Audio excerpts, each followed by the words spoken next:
Hello everybody, today I will read an article which is called Industrial Revolutions and Inequality. If we consider material history, the history of objects, instruments and technology, the first industrial revolution which took place in England between the second half of the 18th century and the first decades of the 19th century constitutes the most conspicuous discontinuity in the production of wealth of the last 2000 years. Considering only material history, the first industrial revolution is the beginning of the contemporary era. Since then, the very close interdependence between science, technology and economy has begun, an interdependence which still today holds the 21st century economy. Ever since, the data are incontrovertible, all the indices that measure living conditions of people worldwide have gradually improved. The population has increased to an unprecedented rate, life expectancy has risen, as has the average age, infant mortality has collapsed, deaths from epidemics have decreased, absolute poverty has fallen sharply, especially in the last 60 years, the percentage of illiteracy has decreased, the percentage of those who went to school has risen. Even the massacres and victims of war have fallen if proportionate to the total population, just like that. Strange but true. The only index that appears in every aspect worse is the environmental quality. There is no doubt that the industrialization has introduced a previously unknown threat to the man, namely pollution, a threat that in the years to come risks to undermine the whole globe. That said, it seems that we have taken the right path and that it will suffice to wait a few decades to see the ideals of peace, justice and well-being triumph. But it's not that simple. Each epoch poses its own problems, some old, some new, and if these are not studied and resolved by political power, they are destined to last or even worsen.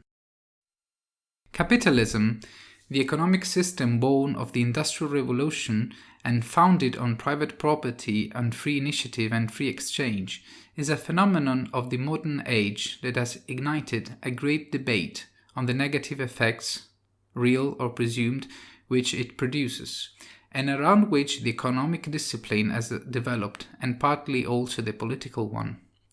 Net of nuances and distinctions, history has shown that the capitalist system has triumphed, even in countries theoretically opposed to the market economy, see China, while all other economic experiments, such as communism and the fascist Third Way, have failed. A clarification. Here by capitalism we mean a wide range of capitalist systems, ranging from the neoliberalism pushed by the United States of America to the Norwegian social democracy. Yes, even that is capitalism. Capitalism is the subject of many variously founded accusations. Here are the main three: the pollution of the earth, the labor exploitation of most of humanity, the creation of ever-increasing inequalities. Of the three, only the first is true and incontestable. To refute the other two accusations, it would suffice to remember that capitalism has neither inaugurated the exploitation of men, which is of course exists and is a very serious problem, nor has it widened the gap between rich and poor on the whole. Ancient societies and medieval ones were certainly more unequal than the current ones. This, of course, is not the same as saying that inequalities are not today a huge problem, both in the so-called rich countries as well in the poor. Yet, it must be remembered that the economic system based on industrial revolutions is particularly efficient at doing one thing: producing wealth. That then wealth is distributed unequally, it is a seemingly an essential element of capitalism, or maybe not. With this article, I intend to make an hypothesis of dependence between industrial revolutions and income inequality. The idea is that every industrial revolution produces two consecutive tendencies. The first, in which income inequality increases dramatically, the rich become richer much faster than the poor do, and therefore the middle class tends to disappear, and the second, in which the inequality decreases, a strong middle class is created. On why and how this happens, I will try to answer as best as I can. Notice that what I will write is mostly a speculation, which has solid basis as some simple concept of economy and some articles and texts of authoritative economists.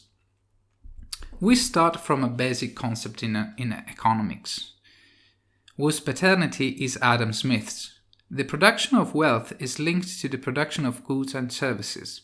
In the case of goods, therefore, wealth is produced every time that the material is transformed into something else that has a certain usefulness, such as when a wooden chair is obtained from the wood. The transformation is operated by man with the help of the technology at his disposal. Something similar can be said for services such as the transport of goods or the transmission of information. But let's stick to the production of goods by way of example. The faster the transformation, the faster it will produce wealth. Since man, however skilled and able to learn, still has obvious physical limitations, to increase the speed of production, that's it, productivity, it will always be the technology. With the Industrial Revolution, the era of continuous technological innovations in which we live today is inaugurated. And since technology is the fruit of human science and creativity, and neither of them will be exhausted until man is on Earth, it follows that technology will not stop progressing. It follows, therefore, that there is no end or limit to productivity, and therefore to economic growth. And this is valid as a refutation of those who, like Serge Latouche and his followers, believe in the so-called happy degrowth, of those who believe that economy cannot grow indefinitely, perhaps because they wrongly believe that the economy can be compared to a biological organism which by definition has a limited growth and then a decline and death. I repeat, if it is true that science expands knowledge increasingly, and that creativity is inexhaustible, then technological innovations will not stop. And if technological innovations are not stoppable, then neither is economic growth. In this graph, the graph shows here an estimate of GDP per capita in the United Kingdom from 1270 to the present day. We can see how, starting from the 18th century, when the first Industrial Revolution takes place, growth takes on an increasingly rapid pace. But let's go further. It goes without saying that if technology is the most important engine of wealth production, there are many other factors that support or discourage it. It is one of the objects of study of economics. But among the positive factors of economic development, nobody or almost nobody doubts that there is peace, freedom of initiative and exchange, and a certain equality in the distribution of income. That's it, the presence of a strong middle class. And it is precisely on the possible correlation between technological revolutions, namely industrial revolutions on the one hand, and the distribution of income on the other, that we now must concentrate. The hypothesis must first be clarified. The idea is that every industrial revolution represents a drastic acceleration of the production of wealth, which, in a first phase, benefits the few who, by talent or position, manage to open and manage an economic activity that uses the technologies of recent invention. At the same time, the rest of the active population, especially the middle-low classes, remain anchored to a salary system that precedes the new production mode, well below what the new production system could allow. This gap, which increases income inequality, is therefore partly due to the lack of collective awareness of the changed rate of production of wealth, and therefore of the need to revise the working and retributive conditions. To this phase follows a second phase, in which the Industrial Revolution is consolidated and the pace of growth stabilizes. In this phase, the medium-low classes, better conscious of the degree of inequality of the wealth produced, managed to obtain wage increases and better working conditions through politics and the union representative bodies, hence a tendency towards greater income fairness. Note: it is appropriate to underline the beneficial effect of an industrial revolution, which makes working conditions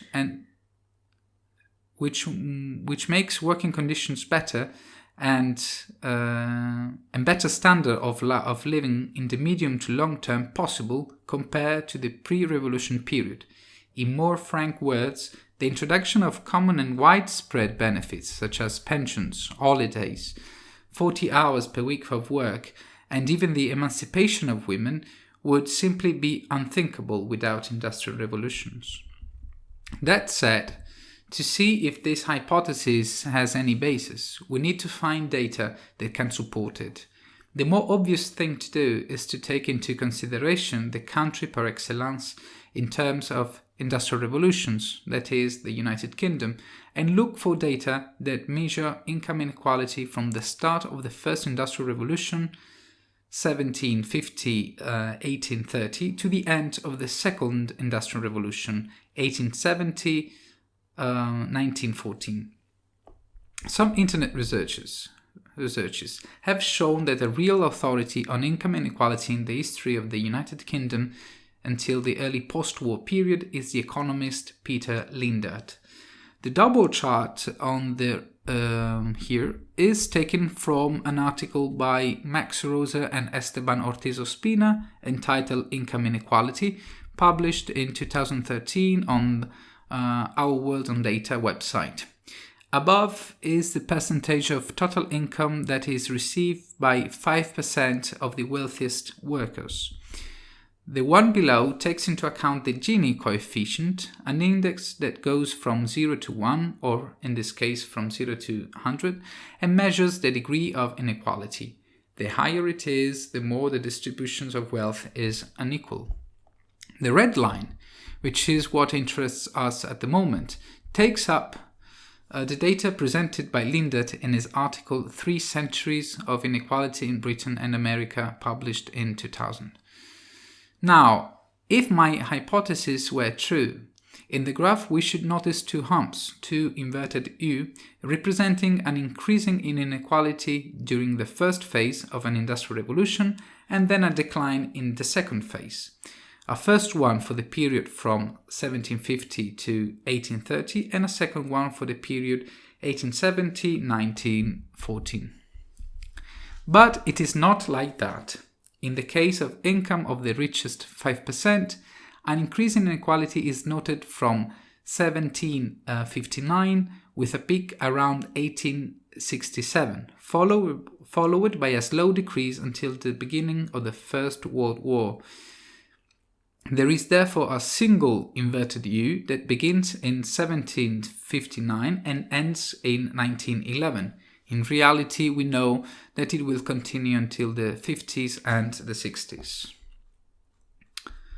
In the case of the Gini coefficient, on the other hand, we have more comforting data.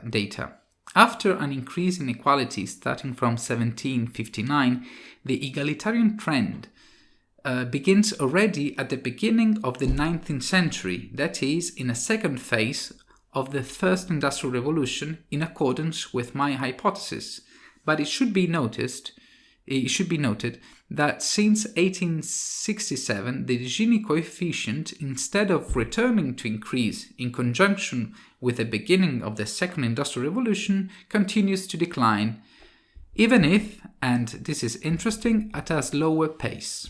From 1911, for at least the next 4 decades, it is inferred from the graph but is widely attested, the Gini coefficient continues to decrease at a much faster pace. In both charts, however, what catches the eye is a single inverted U trend from the beginning of the first industrial revolution to the end of the second. This is the so-called curve of Kuznets, Nobel Prize for Economics, in 1971. Its most famous text is probably the article Economic Growth and Income Inequality of 1955, a fundamental study for all those who have tried to understand the trend of inequalities in the economies of the world. The basic thesis is that through industrialization, therefore considering the period of the first and second industrial revolution as a unique one, the countries have experienced a first tendency to increase income inequality and subsequently a second one of strong reduction of the same, with levels of income distribution more equitable than those of countries with pre-industrial economies. Therefore, the parabolic trend of income inequality is linked more to industrialization in itself than to single industrial revolutions. Yet it is doubtful that if at the end of the first industrial revolution a substantial decrease in equality has not been appreciated, that is at least partly attributable to a simple fact. Although the first trade unions are already born at the end of the 18th century, it is only starting from 1872 that they were legalized in the United Kingdom. And perhaps it is not accidental that just then, according to the graph reported, the richest 5% begin to earn an ever smaller proportion of total income. Who knows? Perhaps if there had not been the struggle without water against the unions by the conservative powers of the time, the English middle class would have expanded already in the mid-19th century, and the inequality would have dropped significantly even then. In this regard, we must remember that Simon Kuznets himself cites legislative and political interventions as determining factors to mitigate the accumulation of the richest classes, and thus favor the poorer classes. Yet, the hypothesis of Kuznets, or at least the most common interpretation of his intuition, clashes with a figure of the last 40 years. Starting in the mid-1970s, in fact, both in the United Kingdom and in the United States of America, the proportion of income of the richest started to grow again, and with it also the Gini coefficient. To attest this new trend has been, among others, the recent deceased Professor Anthony Atkins, an expert on the topic of inequalities of the last century. The chart that represents the income of the richest band is taken from his article The Distribution of Top Incomes in the United Kingdom, 1908-2000, published in the book Top Incomes Over the 20th Century in collaboration with Thomas Piketty. And the latter, Thomas Piketty, author of the bestseller Capital in the 21st Century, argued in his book that the hypothesis of Kuznets is an interpretative error, an error due to very particular historical circumstances. One of Piketty's theses is that decrease in inequality starting in 1910 is due to the two world wars and to decolonization, which have apparently eroded the wealth of the wealthiest classes. It would therefore be a question of exceptional causes in economic context, the capitalist system, which by its nature would increasingly widen inequality.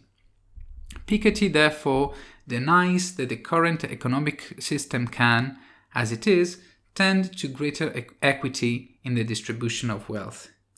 The exact opposite is true. Since capital returns are always higher than growth, the famous formula R greater than G, return on capital greater than growth, large capital owners will progressively increase their earnings compared to workers. The hypothesis of Kuznets would therefore have to be rejected.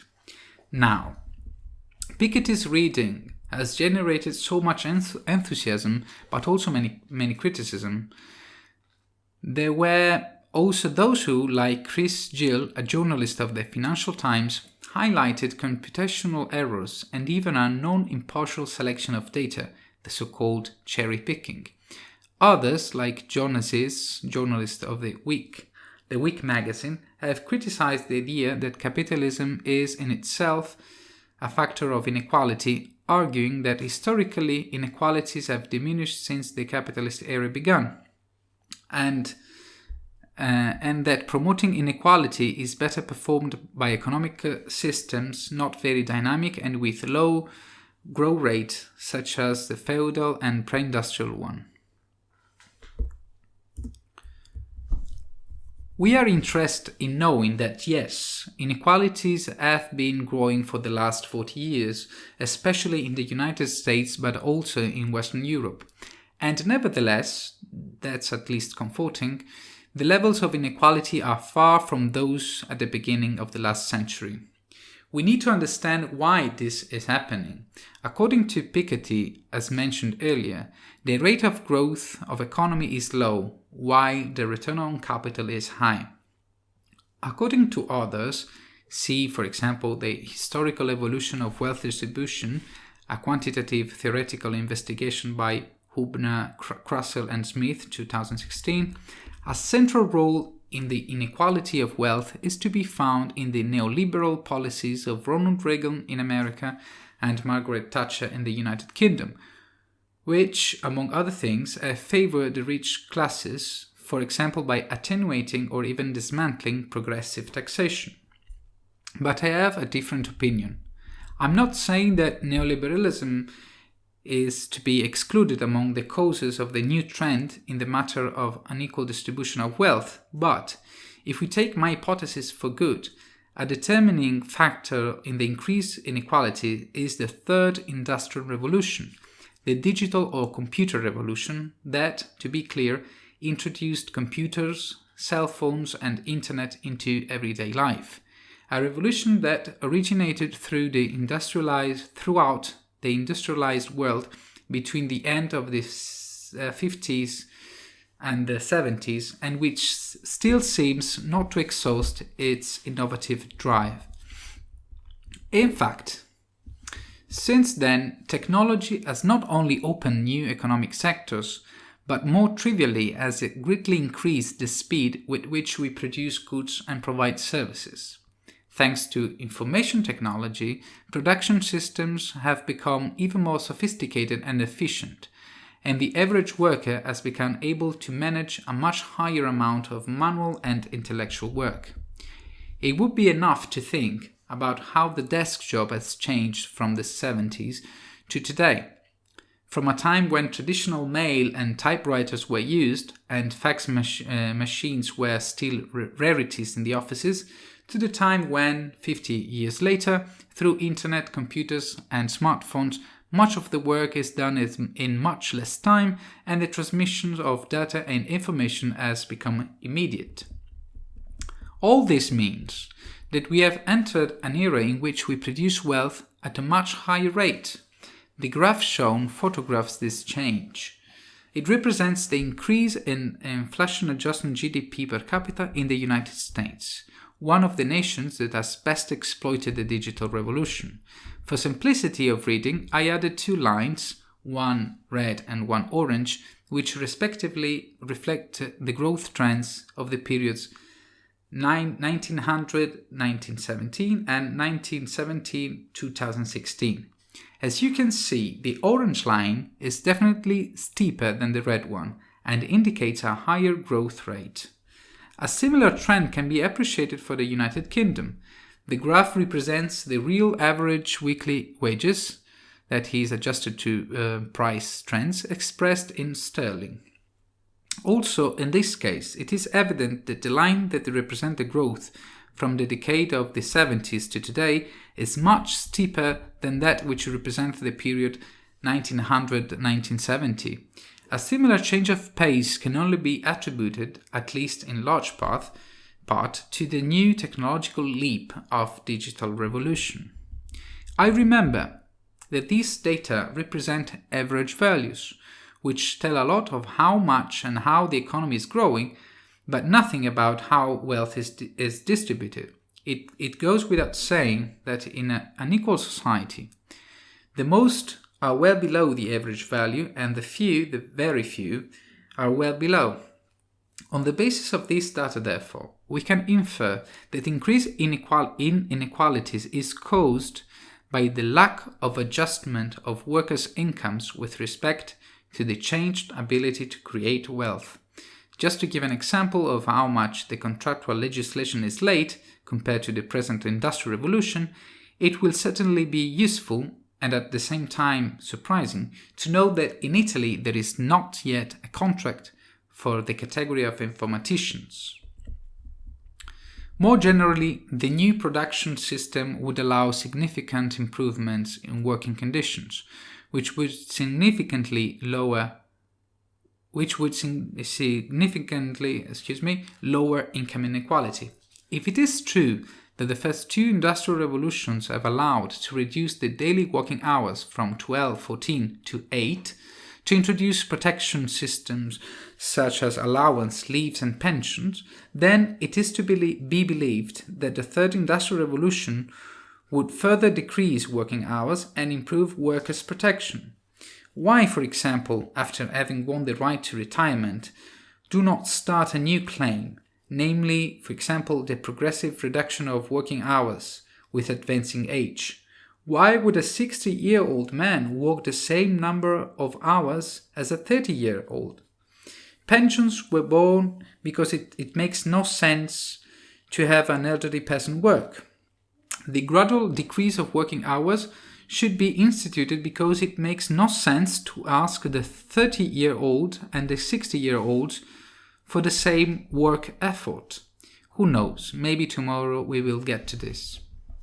It must be said that some positive signs can be seen here and there. In Europe, there are countries that have already started reforms in this sense, such as Sweden, which has been experimenting with a 6-hour working day for a couple of years, or Germany, the country with the smallest amount of annual working hours per worker in the world. Recently, it has been approved the 28-hour working week for metal workers. Yet, these are exceptions in a work framework that in many respects remains anchored to pre-revolution productive system. The first ones responsible for this stagnation or even the retreat of the workers' conditions are, in a certain sense, the workers themselves. The awareness of the mutations underway in the productive system have failed, and consequently no corresponding claims have arisen. The union organs and the political parties of reference for the workers were not less. They have shown not to have grasped the change of the productive system, remaining anchored to terribly outdated paradigms. In this sense, the most evident confirmation of the inadequacy of the representatives of workers' interests lies in the widespread attitude of mistrust towards technological innovations. According to a tradition of the left that goes back to nothing less than Marx, technology is seen as a threat to the worker, not as an opportunity to improve his condition. Unbelievable. But part of the responsibility lies elsewhere. It is undeniable, in fact, that there are powers that aim at greater inequality, powers that represent the interests of the rich and the super-rich. History is full of examples of conservative and ultra-conservative powers. In the United Kingdoms of the 19th century, those powers maintained the inequality of wealth by declaring trade union associations illegal and forcibly repressing their claims. Today, the dissuasive instruments are more refined and covered. One is the precariousness of work and, in general, the sense of insecurity and instability that a considerable part of workers experiences day by day. Another very effective instrument is financial speculation, an economic sector that provides a service to an extremely small portion of the population, so small that one could rightly say that it doesn't benefit anyone. The service rendered by speculative finance is, in fact, similar to that of a casino or a lottery. It takes the money of those who play it, therefore also the states, and with them, more or less unconsciously, even the citizens, with the illusion of multiplying earnings. But in the end, the only benefited are those who make the rules of the game. That's simple. The action by speculative finance is sometimes so effective has to force a state to act in an emergency regime. Under financial emergencies, operations otherwise unacceptable by the majority are justified. Linear cuts to entire sectors of the welfare state, increasing the tax burden to unsustainable levels, worsening of the contractual conditions. The European crisis of 2010, especially in Southern Europe, is its most striking example.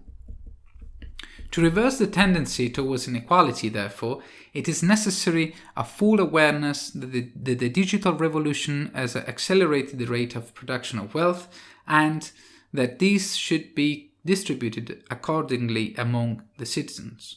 This awareness is urgently needed also because we are on the threshold of a new industrial revolution, the robotic revolution or artificial intelligence, a further leap in the production of wealth that, if understood and well managed by the majority and by politics, can constitute an enormous opportunity to further lighten the contribution of workers and improve living conditions. But that, if not understood and badly managed, risks to accentuate even more the differences between rich and poor. Okay, this is enough. Thank you. See you next time.